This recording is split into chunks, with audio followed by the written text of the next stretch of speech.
ito kayang tugunan. Unang-una sa lahat, hindi niya kasi naranasan yung maging isang mahirap. Kaya nga, importante sa mga kandidato na pipiliin natin yung alam kung ano ang paano maging mahirap, kung sino-sino ang mga kandidato na alam kung papaano maging mahirap. Ito papakita ko sa inyo, mabilis lang ha. Ayan ang mga kandidato natin, mga bossing. Okay? Ilalagay natin dito sa kabila para kitang-kita natin.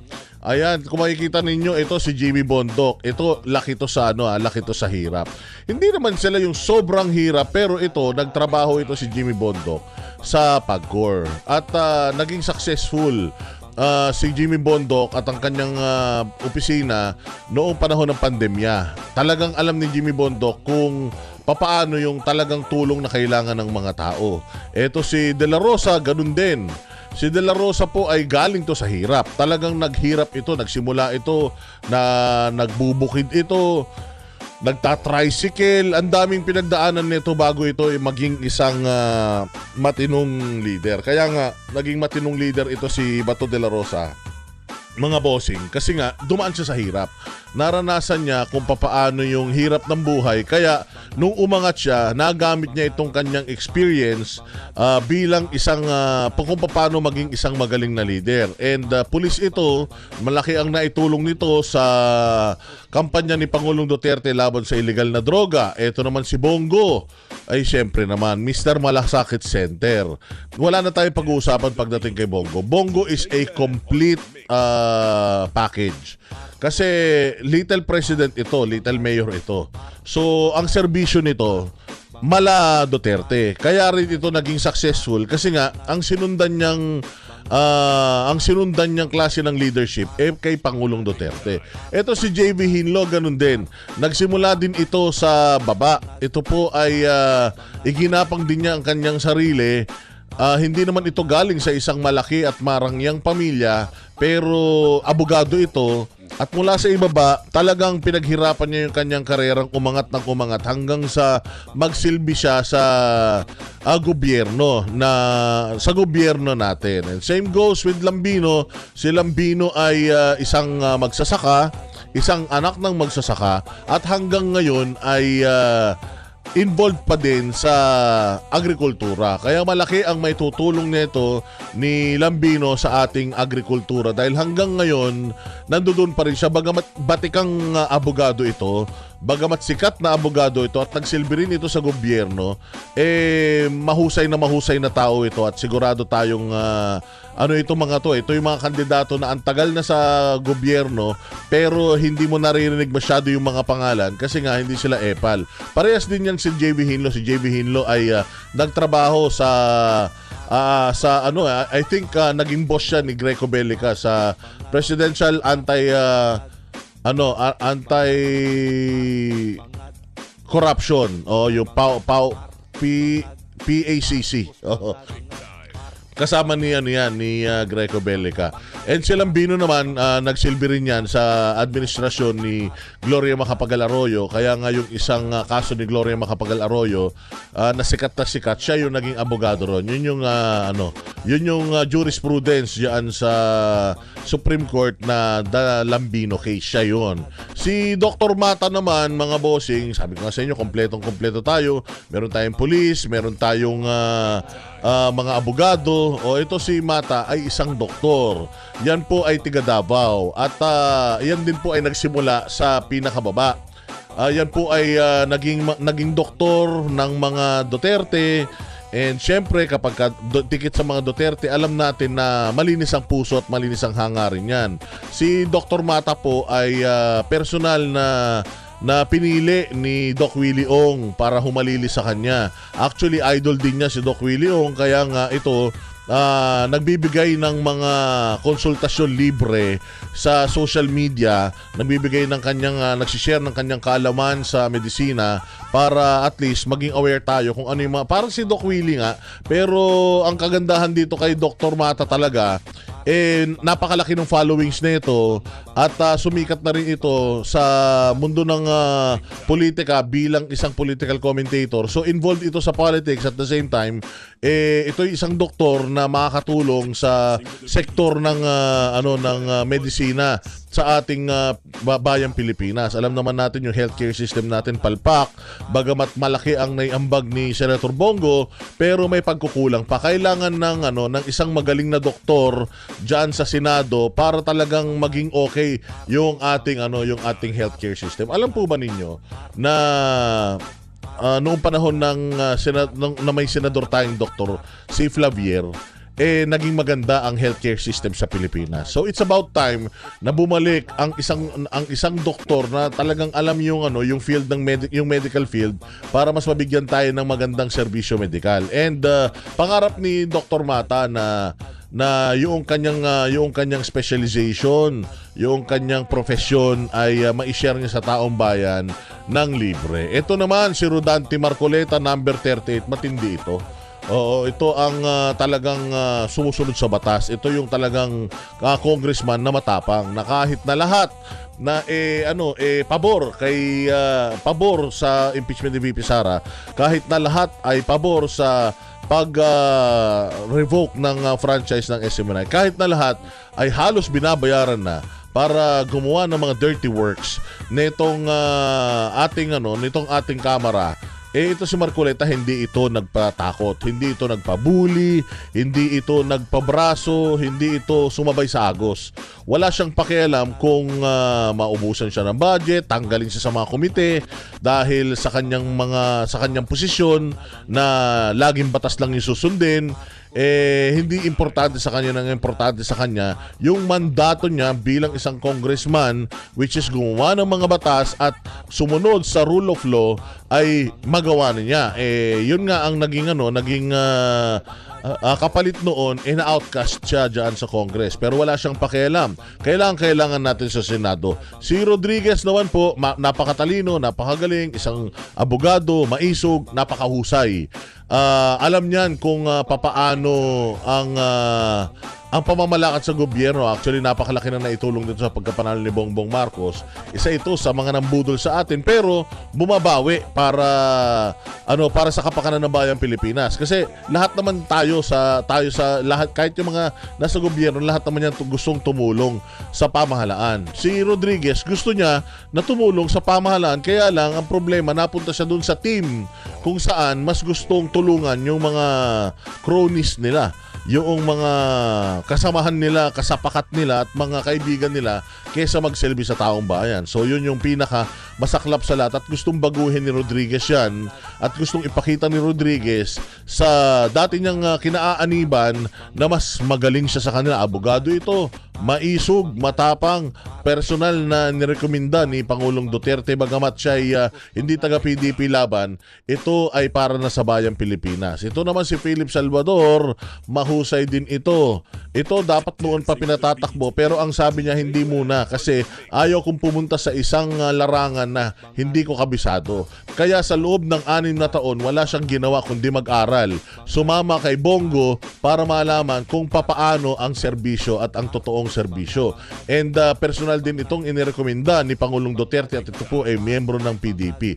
Hindi po ito nagtaksil sa mga Duterte, kasama ito ng mga Duterte mula simula hanggang ngayon. So solid, loyal ito at ang puso nito Duterte para sa Pilipino. Tutulong. Hindi naman porket artista hindi na nakakatulong. Marami rin magagawa ang mga yan basta't malinis ang hangarin, malinis ang puso. May mga artistang wala talagang mga nagagawa, puro papogi lang dyan, pero ibahin natin, basta tatak Duterte, ibang klase magtrabaho yan. At syempre, pinakauli sa lahat, itong ating pinakamalupit at pinakamagaling na kandidato na si Pastor Apollo Quiboloy. Yan, ipapakita ko lang sa inyo ng mabilis itong ni Pastor Apollo Quiboloy. Ayan. So number 53 sa balota, Pastor Apollo Quiboloy. Ito ang pinakamalupit sa line-up na yan ng PDP dahil hindi naman sa pagmamaliit sa iba nating mga kasama sa PDP, pero si Pastor Apollo Quiboloy sa lahat ng mga kumakandidato ngayon sa pagkasenador, siya lang po ang merong talagang resibo na milya-milya ang layo kumpara sa ibang mga kandidato. At si Pastor Apollo Kibuloy po sa ngayon ay nakakulong. Siya po ay best friend ni Pangulong Duterte doon sa mga kasalanang hindi naman niya talaga ginawa. Katulad din naman ang ginagawa kay Pangulong Duterte na ginagawa ng mga kaso-kaso para ma-eliminate sa politika. Ito rin si Pastor Apollo Kibuloy, ganun din ang naging guhit ng kanyang palad dahil sa pagtulong niya sa mamamayang Pilipino sa Pilipinas at sa mga Duterte, nadamay siya dito sa politika ng mga Marcos at mga Duterte. Pero hindi mo ito mapapayuko. Ito lang ang kandidato na talagang kahit hindi mo kayang bayaran dahil lahat ng pera, katanyagan, lahat ng hinihiling mo sa buhay nakuha na niya. Meron na siya nun. Kaya hindi niya na kailangan yun. Ang gusto na lang ni Pastor Apollo Kibuloy sa nalalabing mga panahon sa kanyang buhay ay may alay niya sa bayang Pilipinas. Dahil noon pa man, tumutulong na siya sa bayang Pilipinas nang hindi humihingi ng kapalit. Noon pa man, tumutulong na siya sa mga Pilipino nang hindi naman siya nag-a-aspire maging kandidato.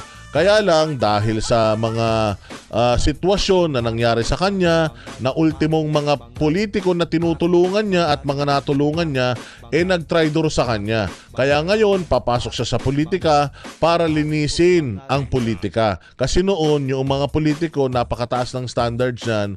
Ang mga politiko dati, tinitingala natin. Pero ngayon, mga bossing, wala na. Halos masira na yung reputasyon ng mga politiko. Kaya ibabalik po ni Pastor Apollo Kibuloy yung standards, yung taas ng tingin ng mga tao sa mga lingkod bayan.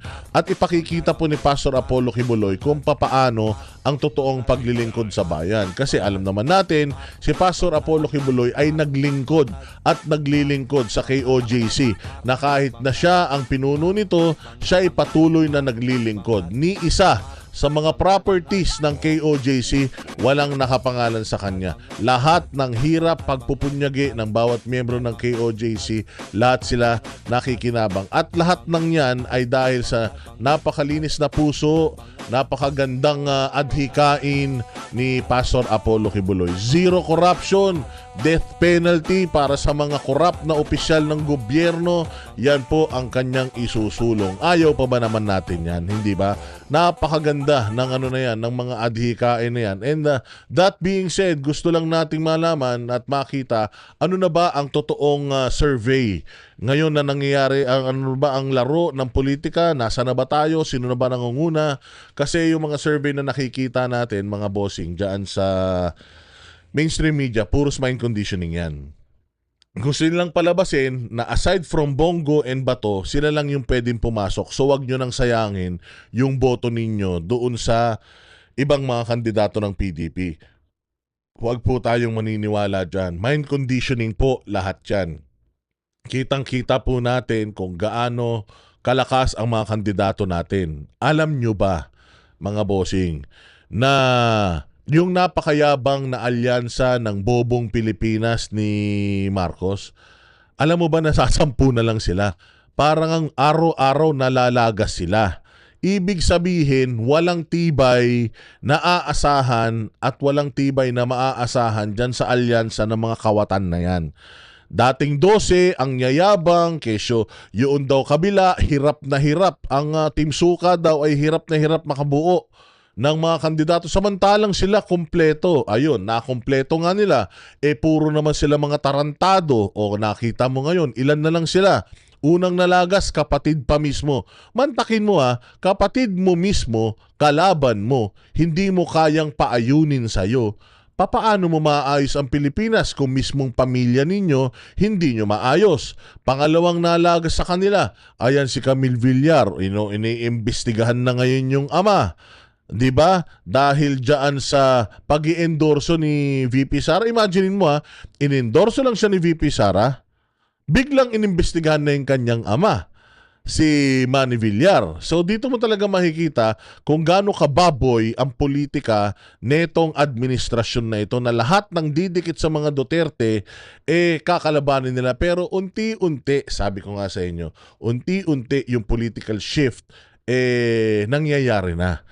Marami ng mga politiko na dating mga tahimik na ngayon ay nagpapakita na ng suporta kay VP Sara Duterte. Bakit? Because it's inevitable.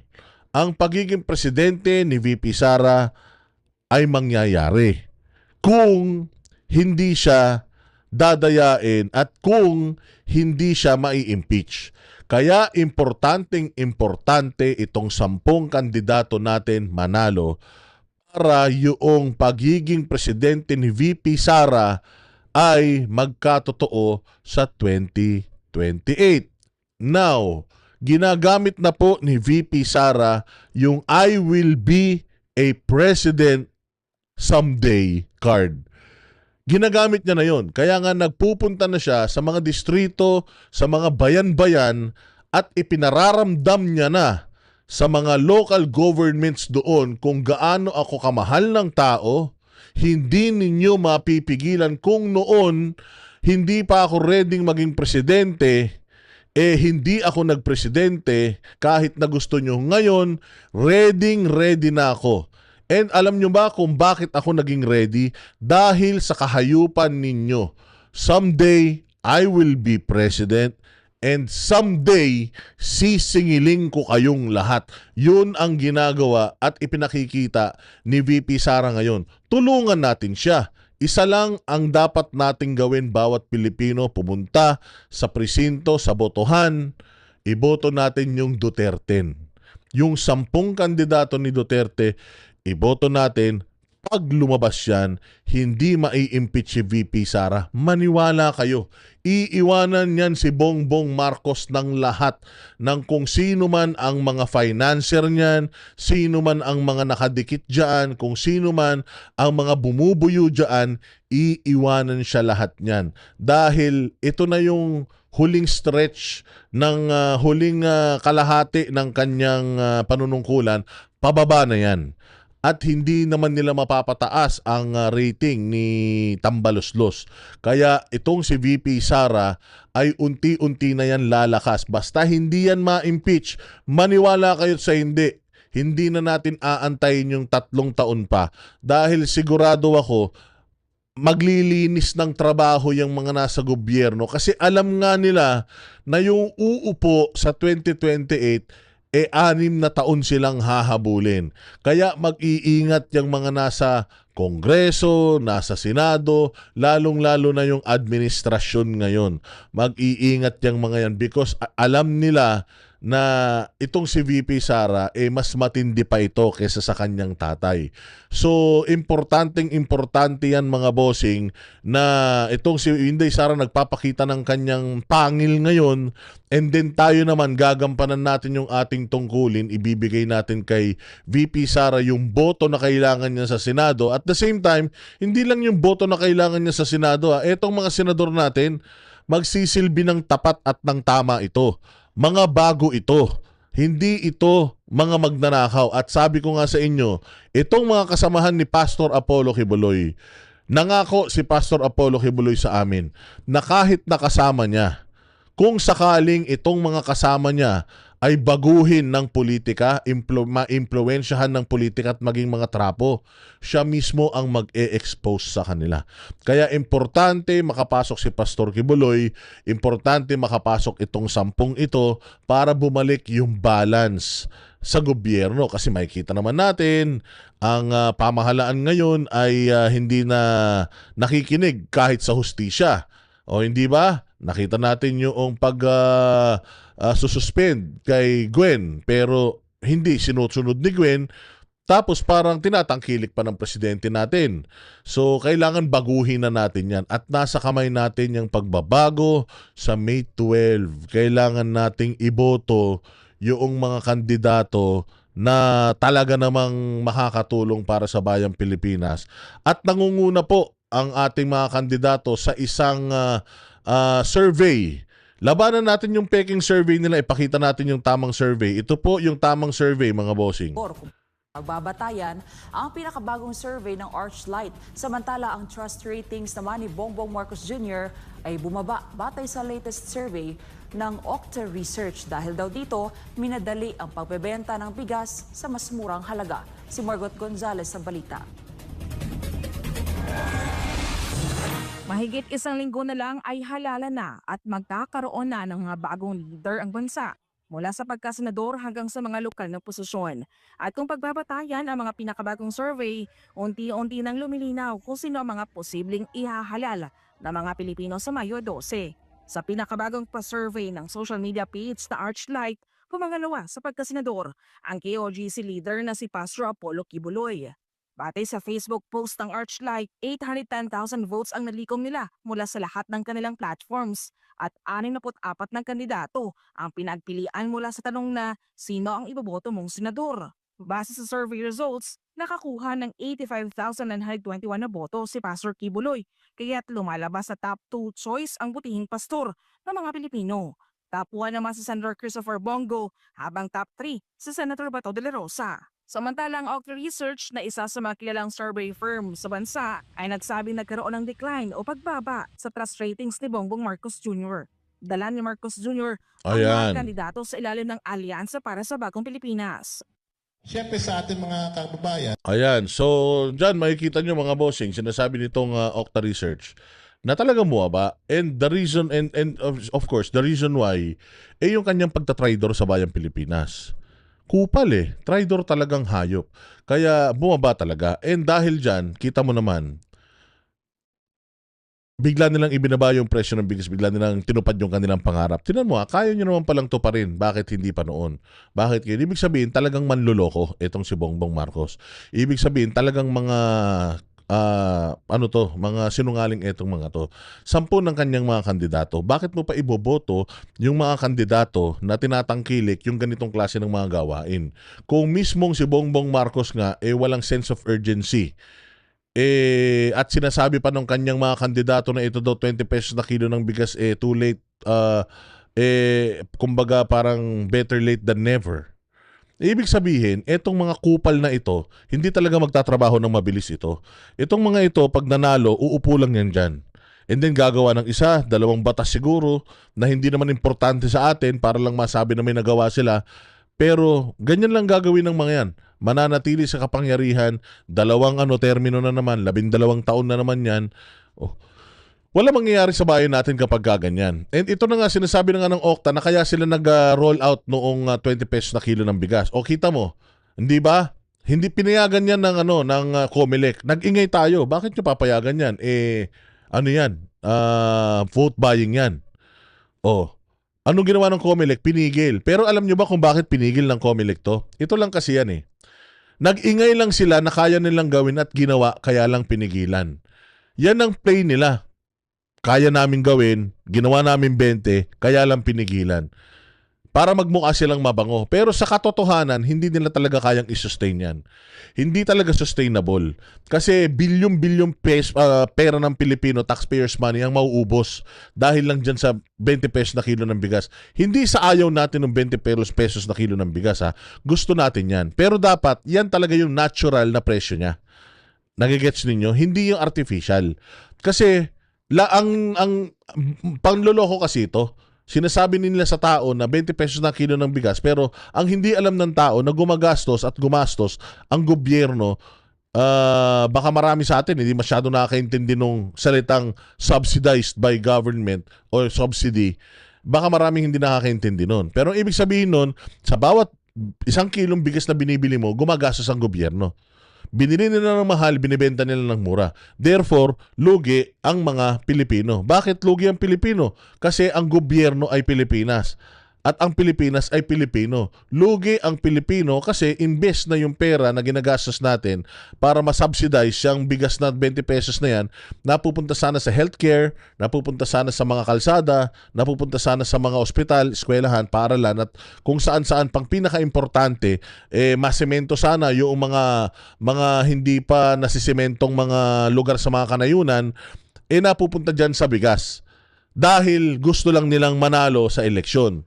Kaya kunyari, pinigil ng COMELEC dahil eleksyon, pero sa totoo lang, ni-roll out nila yan para isipin ng tao na, oy, kaya nilang gawin. So, kailangan na ipanalo natin ng mga putang inan to para pagtapos ng eleksyon, gagawin pa rin nila. Kasi ang sabi nila, after elections, itutuloy namin. So, parang sinasabi nila dito na pagtapos ng eleksyon, pag binoto nyo kami, tuloy-tuloy ito. Ganyan din ang sinabi ni Migs Nograles sa kanyang distrito, di ba? Na kapag natalo ako, magsasara opisina ko, hindi ko na kayo matutulungan. Wala nang tulong na pupunta sa inyo. So, hino-hostage nila yung mga tao, binablockmail nila yung mga tao dito sa 20 pesos na kilo ng bigas na to. Pero, think of it, lugi talaga tayo dyan. At the same time, ano na to? Kumbaga, suicidal attempt na to para salba yung kanilang politika. Kaya nga pinakikita ko sa inyo na ang lakas-lakas ng kandidato natin dahil itong mga punyetang ito halos hindi na mangampanya. Nagpupunta na lang sila dun sa mga lugar na malalakas sila. Saan ka makakita? National lang tinatakbuhan mo kahit sa best di kayo nagpunta para ligawan OFW. Hindi kayo umikot sa buong Mindanao. Hindi kayo umikot sa buong Visayas. Sa Luzon lang kayo umikot. Kasi nga alam nila malakas sila dito sa Luzon. Sa Visayas at Mindanao kasi, pag nangampanya sila, sinisigawan sila ng Duterte. Kasi talagang napakalaking impact ng ginawa ng Pangulong Marcos doon sa pagpapadala niya kay Duterte sa The Hague. Yun talaga yung nag-seal sa kanyang kumbaga yung sa pag-asa ng kanyang alyansa na manalo. Tingnan mo, 10 na lang sila. Dating 12, naging 10. Si Pacquiao, kung kani-kanino ng mayor, nagmamakaawa para itaas ang kamay niya. Si Tolentino, ganun din. Ginamit pa ni Tolentino yung West Philippine Sea na kung gusto niyo daw masakop ang Pilipinas, iboto niyo siya. Ay, wag niyo siyang iboto. Pero kung ayaw niyo daw na masakop ng China, Pilipinas, iboto niyo siya. As if naman, ang laki-laki nang naitulong niya dyan sa South China Sea issue na yan. Unang-una sa lahat is it has been an issue even before wala pa siya sa Senado, issue na yan. Nakaitang isang termino na siya, issue pa rin yan. So as if naman ang laki-laki na naitulong niya dyan. Again, ayaw natin sa aggression ng China dyan. Pero yung gamitin mo yung issue sa South China Sea na as if pag hindi ka nanalo, masasakop tayo ng China, ang kapal ng mukha mo. Hindi ikaw ang magsasabi kung kailan tayo sasakupin ng China at hindi. So, pambubudol na naman yan. So, nakita ninyo yung mga ipinapangako nila sa inyo. Nangangako ba sila sa inyo ng build project? Nangangako ba sila sa inyo ng anti-war, anti-drug war? Peace and order, linisin ng Pilipinas, zero corruption. Nangangako ba sila sa inyo ng ganun? Wala silang pinapangako na ganun sa inyo kasi nga magnanakaw mga kawatan ng mga yan. Okay? Wala silang plataforma. If you ask them anong plataforma nila, paulit-ulit lang. Ang tagal na nilang umupo diyan, hindi pa nila nagawa, kulang pa. Hindi ba? So dito sa PDP laban, plataforma ang pinaglalaban natin dito. Sabi ko nga sa inyo, si Pastor Apollo Kibuloy, 70 bills na proposed ang kanyang natapos. So ipipresenta na lang niya yan pag upo niya sa Senado. I-expose na lang niya yung mga kandidato na hindi pipirma sa mga panukala niya. O hindi ba? Kaya nga, tingnan nyo.